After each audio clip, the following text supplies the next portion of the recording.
Hey guys, Creator Mom, good morning. Happy Friday. It's Friday already again. Anyways, I've been watching quite a few movies about artificial intelligence, which is interesting because I not purposely kind of like, oh, okay, this is what this movie's about. Well, okay, it looks good, so let me see where this goes. Of course, there's probably obviously more than I know of and that I've watched. I'm not too into the sci-fi genre, but anyways, I'm sure they've made movies about like robot-looking creatures. But anyways, the AI stuff is more like I watched Subservience with Megan Fox, um, and that was about that like basically these AI creatures or bots were created. They look very human. Um, but they're not, you know what I'm saying? Like they look very human, but they're definitely not. Like they have power on and power off buttons like right behind their neck. And if you smash one or hit one, you can see their like, tech like under the skin. But they're very human like. Um And in this movie, Subservience, they started to take over a lot of jobs, which is like a common idea I think that we're familiar with in society. And people say, oh, these AIs are going to take over and push us out of our work. Well, here we have movies, right? It's a whole like predictive programming thing. And honestly, sometimes I think that the movie world and whatever like technological agenda world kind of plays on our fears, I feel like. It's like, yeah, let's keep going along this track so people can get more fearful and like entertain these ideas, and to me, I feel like the idea that was brought forth in these movies, so there was Subservience, which is about, okay, let me continue. So they create these things to work these jobs, like a lot of serving jobs, like being a waiter or even construction or even doing surgery. Um And and then this guy who, it's weird because at first I thought this guy's wife died. This guy's wife was in the hospital for a while. And they went to this like expo where like all these AI humanoids or whatever were put on display. Some of them could be nannies, like they all kind of carry different functions that you could purchase one that you need. So this guy was looking for um, one that could help out around the house, because mom is gone and dad still has to go to work and he needed some assistance.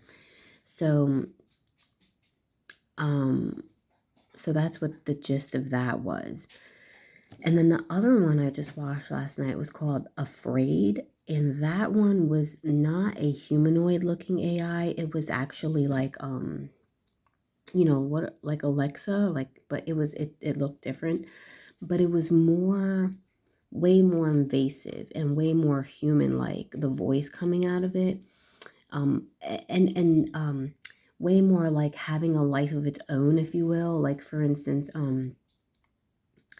this guy was working for this marketing company in the movie, and these people who made this thing called Aya was the name of it, said, hey, we want you to try out our product and market it to the public. So he agrees to take this thing into his house to try it out so that they can market it, right? So an example of how this thing would go overboard is that it would give you more, it would it had no boundaries, right? So one of the teenage girls was on a phone call with her friend, and it seeped into all your technology. So they didn't even know that it was hooked into their phones, but it was listening to everything that they did, like in their phones and everything. So the girl's at school and she's on the phone with her friend talking about this fake video some guy made of her where like, but it's fake though. Like he put her face onto like another body, like a naked body, and like to make people think that that was her. Well, anyways, Aya interjects into the phone call and says, well, I can take care of that for you. Now, the program, the AI, wasn't asked to. So it was crossing boundaries. It wasn't doing what it was asked to. It was interjecting itself, saying, well, I can fix that for you. And you're like, oh, okay. And then immediately, because it's AI, she makes a video of how like this is actually fake and puts a whole video together for this girl to show that what this previous video was fake. And then she takes another step, the AI, and actually goes on to make another video saying how what this guy did to the girl is, but okay, this is confusing, but Aya was making these videos as the girl, okay? So Aya made another video as the girl saying, hey, what he did was illegal. Basically, I'm gonna get him in trouble because according to these laws, blah, blah. So Aya took it further and further and further than this girl even wanted to. This girl never even asked for the help from the artificial intelligence. So it kind of, in these movies, you have this concept where these AI things take on a life of their own in a way, and they go beyond what you're even asking or wanting them to do. They kind of get out of control a little bit, take control. And the idea that was brought forth to me in these movies is how we as humans are sometimes good at like creating situations that I don't know, they kind of end up harming us, or like maybe end up being no good for us, or kind of like get out of control, you know, like that type of idea. And it's like, oh boy, I thought what I was creating was going to be good, but like actually it's like kind of going bad. It's, you know, it's like yeah. But as far as being afraid of artificial intelligence, I feel that that could be an underlying agenda that they like it. So when I say they, the people who want people to live in fear, they like the idea of giving people more fear about where AI is going. They want us to be afraid. Because as they say, when people are afraid, they're easier to control, right?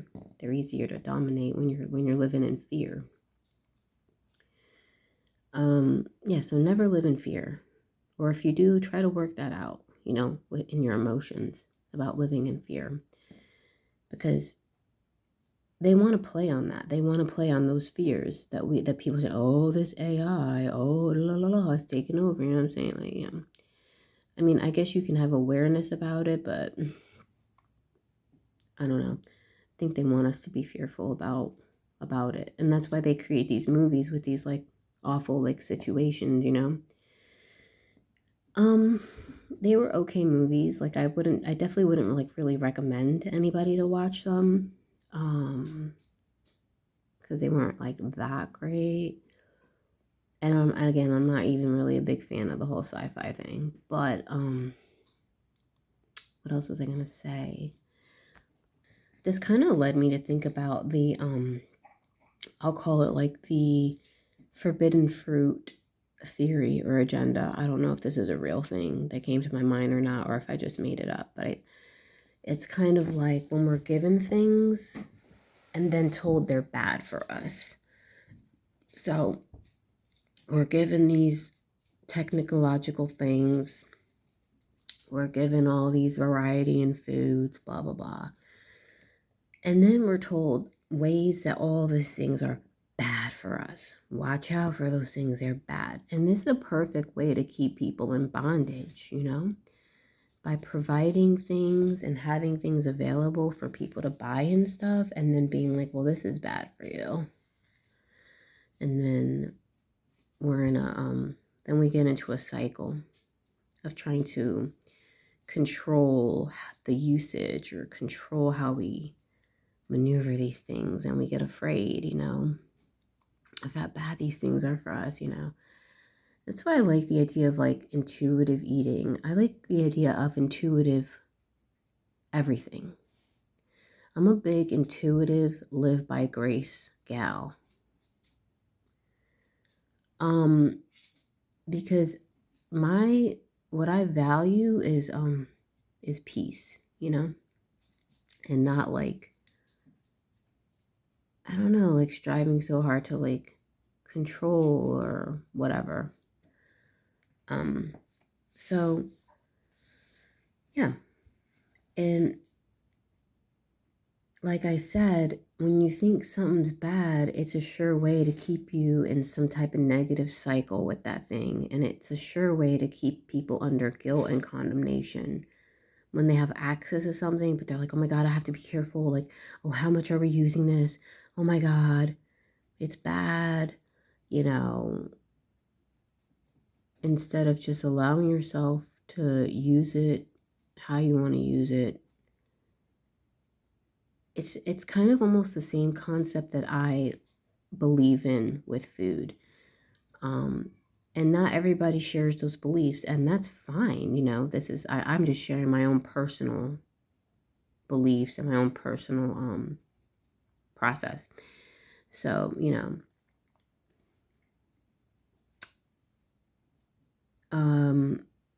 but yeah, like it's kind of like it makes me think about unschooling because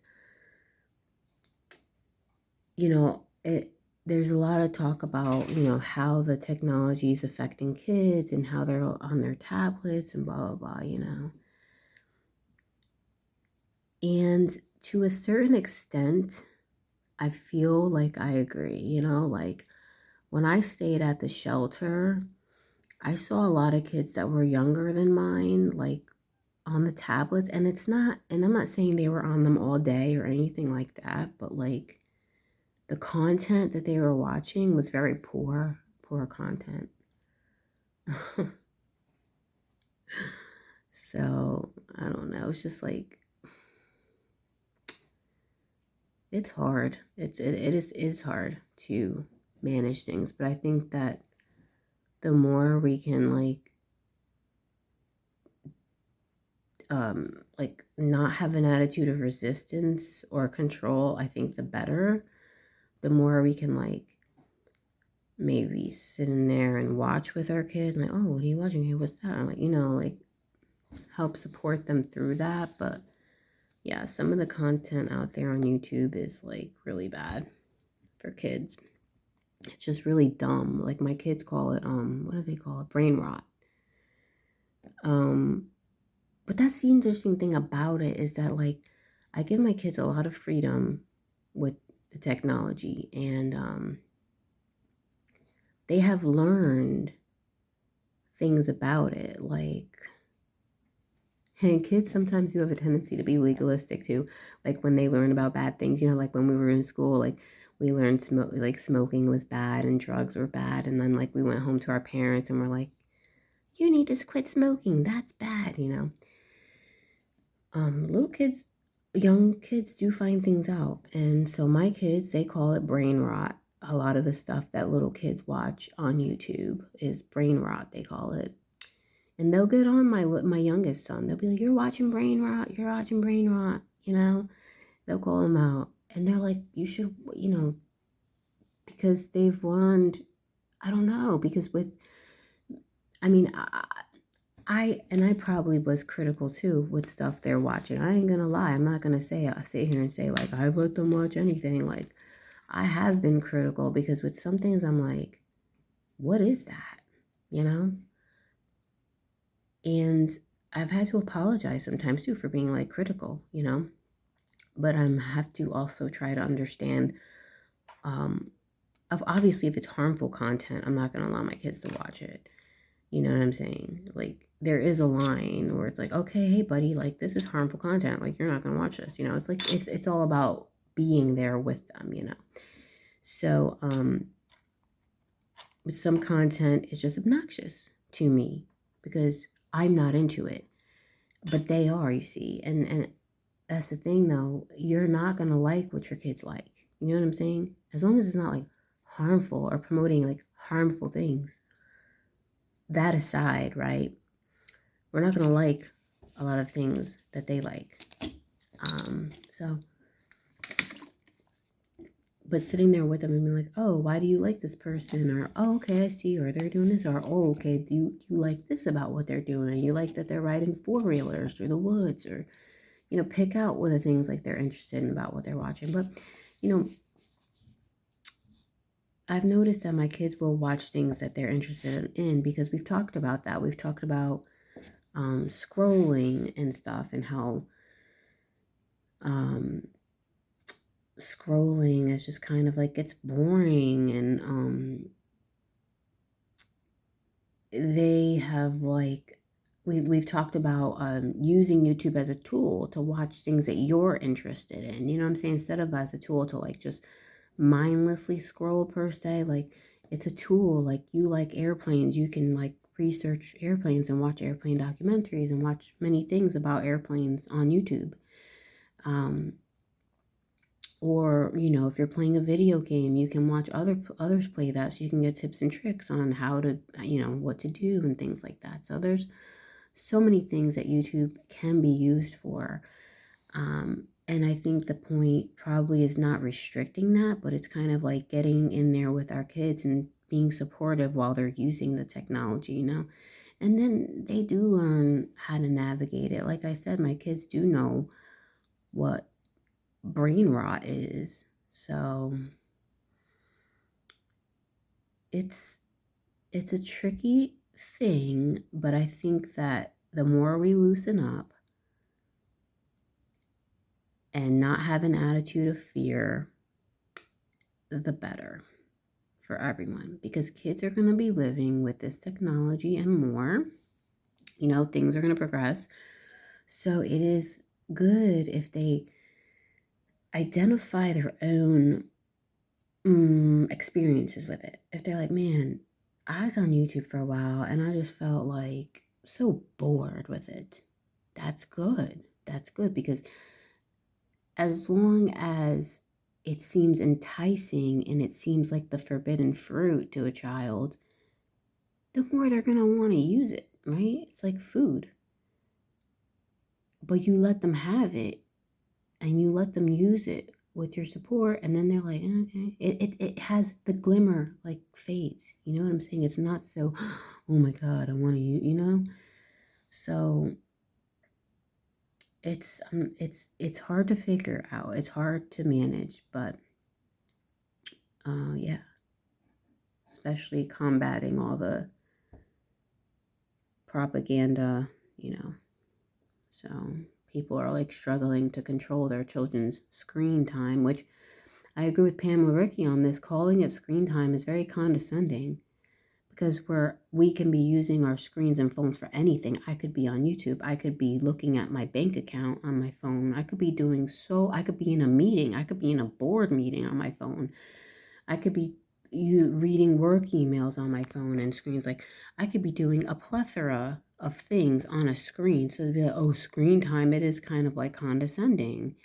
It's showing small-mindedness, or narrow-mindedness. All I see is you're on a screen. No, it's not like, oh, what are you doing on there? What are you interested in? You know what I'm saying? Oh, okay, you want to play Roblox. It's really getting to a place where it's condemned, but it's all because of the propaganda. Like, screens are bad, screens are bad, screens are bad. So it's like, yeah, give us something and then tell us it's bad. So then a great way to create problems, to get us on like a problem cycle, problem, living in stress, always thinking like, oh, it's a problem, there's a problem. Kids have to figure out their own balance with things with your support, right? Again, just to reinforce that it's not like, okay, go away with your tablet and I don't want to see you again.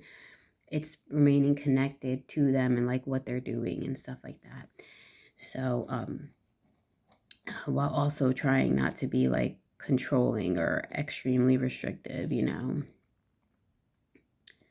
because it'll only make them want it more. It's like when you say, oh no, you can't have this certain food, you can't have it, and then oh, I really want that, just makes the appetite for it bigger and bigger and bigger. And that's why they say, like, when people switch from being restrictive in any way, when you switch from being restrictive with food and you allow yourself to have all foods, what are you gonna do? You're gonna binge out on all the shit, right? All the shit that you didn't allow yourself to have, that's the first thing you're going to start fucking shoving in your mouth, right? And in the intuitive eating world, they call that recovery. So you have to allow yourself to get past that phase. And in unschooling, they preach the same paradigm. Restrict, restrict, restrict, no screens, no screens. It's taboo, it's not good for you. Then unschooling comes along and you lift the restrictions, in a way, but you should do it You know, Pam Lurky does make the point that you shouldn't go from like being very restrictive, very rule based, all of a sudden saying, okay, guys, you can do whatever you want. You know, like just read, take in the information, and implement, you know, things here and there. Like, you don't have to be like, okay, go crazy. There's no rules. Like, that's not it either. That's the thing. Like, that's not it either. So,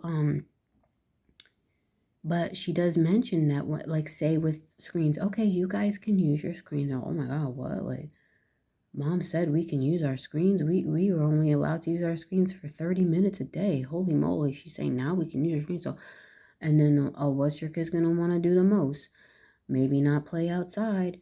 They're going to want to spend hours on the screens. Well, so whatever was restricted probably will be severely indulged in for a time period. That's kind of like the recovery period. So it's like a rubber band. You pull it all the way back, it goes forward, but then it kind of comes back into balance. So I think that that's the idea that we're going for here. God, this was a 20-minute video, so long. But yeah, you know, just based on the fact that I think they want us to be afraid of AI because creating problems is good, you know? They don't promote trusting yourself, you know? They don't promote trust. It's fear, guilt, condemnation, control, blah, blah, blah. And it ain't easy, and I'm not saying that it's easy, you know? It's something that we all have to navigate in the best ways that we feel are the best for ourselves and the little people that we are living with and working together with and raising and helping and supporting. All right, everyone, this got long. If you stayed for this long, you're a true one. All right, bye.